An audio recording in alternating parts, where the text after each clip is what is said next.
Hi, this is Lalita Raman. Today's topic is time. Many times each of us wish we had more time in our hands. However, each of us have exactly 24 hours to fill every day. And with it, the ability to create our lives as we visualize it and want it.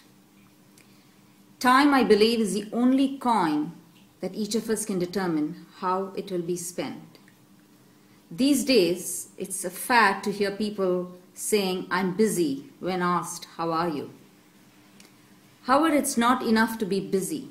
The question is, what are we busy about? We are all in different situations with different responsibilities. So someone who has a part-time job theoretically may have more time in their hands compared to a person who has a full-time job who may be engaged in several commitments even after a full day's work. However, how we manage time is dependent on each of us. I must govern the clock and not be governed by it. And how do we do this?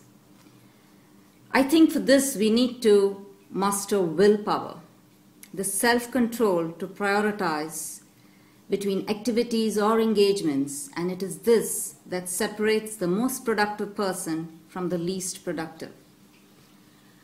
How do we master this willpower when we have so many distractions during the day, from social media, i.e. Twitter, Facebook, to phone calls, and many other things to do in our laundry list?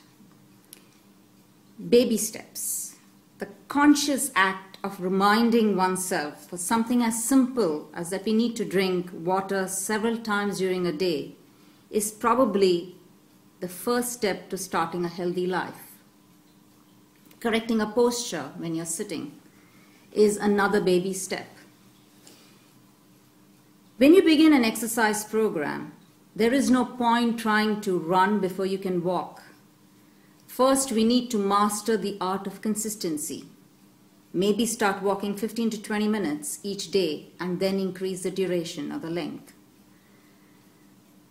New Year resolutions.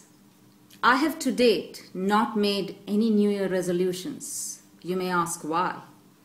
Because I believe that if changes have to be made, they need to be made slow, but something that will be maintained and kept. I make whatever changes I need to make consciously during the year, rather than make a whole laundry list at the beginning of the year, which I may not even be able to fulfill come mid-year through. Tell me, how many of you have actually managed to ignore most of the New Year resolutions that were made on the 1st of Jan? Take on your greatest challenges one at a time. Commit to yourself that you will check probably social media only at a specific time during the day, and the time spent otherwise juggling between activities can be used for exercising or reading or some other passion that you've always wanted to do but never found the time. Monitor and reward yourself, I think, is again very, very important. Starting off a new schedule or a new behavior is difficult, and tremendous willpower is required to adhere to it. So I have found that if I prepare a list of things to do at the beginning of the day and track my progress at the end of the day or during the day, it helps me to recharge myself, motivate myself, and manage my time better. And of course, you can always reward yourself with your favorite drink or activity or some eatable once you've accomplished the list of things to do. Rewarding oneself especially works if you're at the start of a new behavior. Take the time to find out what parts of your life are truly important and concentrate on doing your best in those areas. I have found that by concentrating my emotional energy on very positive aspects of everyday life and shutting out the negative, I'm able to achieve inner peace and spread happiness.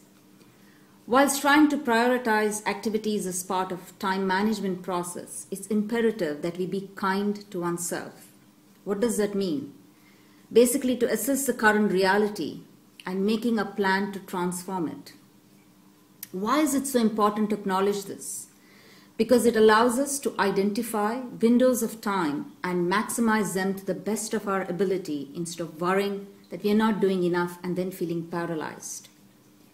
Spend time with people you care. Show gratitude. None of us can ever be so busy that we can't take a moment of our time to show gratitude. Don't overpromise and underdeliver. I know some friends of mine who always make statements to the effect, call me or Skype me whenever you can, I'm always available. And when I actually make an effort to call them, they are never available, no matter what time of the day or night you try them. The excuse is, oh, I've been busy. You never know, it is some of these missed calls and the missed moments that may be missed opportunities. So prioritize, manage your time well, and don't overpromise. Always make time to enjoy the simple pleasures of life, no matter how busy you are or how wealthy you are. True joy and meaning lies in finding inner peace and joy. Some motivators, I think, is very important, and one of them I find very useful is positive self-talk. One of the most powerful influences on our attitude and personality is what we say to ourselves. It is not what happens to each of us, but how we choose to respond internally to what happens to us is of prime importance. By controlling our inner dialogue, our self-talk, we can assert control over every part of our life. And that applies to even managing our time. Let me end this with one of my favorite quotes by Plutarch. The whole life of a man is but a point in time. Let us enjoy it. Thank you.